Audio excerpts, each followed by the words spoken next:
The presidential election just 5 days away, and Tennessee has shown daily that it is paying close attention. Election officials say early voting records have been broken all across the state, including some here in the Tri-Cities. In less than a week, we'll find out who's on their way to the White House as the candidates spend their final days battling it out on the campaign trail. News Channel 11's Justin Soto found out what inspired voters to come out and vote early here in the Tri-Cities.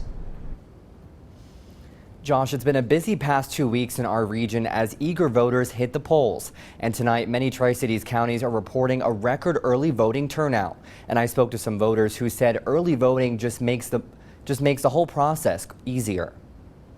I felt cool. I get to press the red button, so I felt special when I pressed it. Little Amira may not be able to vote just yet, but her mom Heather wants to teach her young. I also brought my child with me to let her witness part of her civic duty of voting. She was one of hundreds in Sullivan County who came out on the 14th and final day of early voting.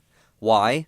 I wanted to make sure that I got to vote, and I was afraid it would be too crowded on Tuesday. I got 2 kids, so I have to come vote while they're with their grandparents. I didn't want to have to spend my whole day here Tuesday, also work. They're part of a record surge. In Sullivan County in 2008, 39,000 voters hit the polls early. That number dropped slightly in 2012, but this year a new record. More than 43,000 Sullivan County residents who voted early. Voters are showing a high interest in this election, and they've also become aware that early voting is the way to go to avoid a line on Election Day. Sullivan County wasn't alone. Almost 2,500 people voted early on Tuesday in Washington County.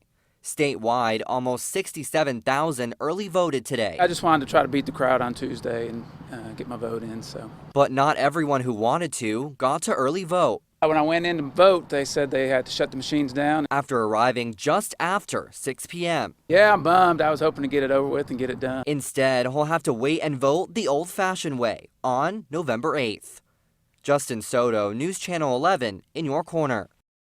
Sullivan County election officials told us 65 to maybe 70% of registered voters cast early ballots. Still, they are expecting 23,000 more people to vote in Sullivan County on Election Day, which, by the way, is November 8th.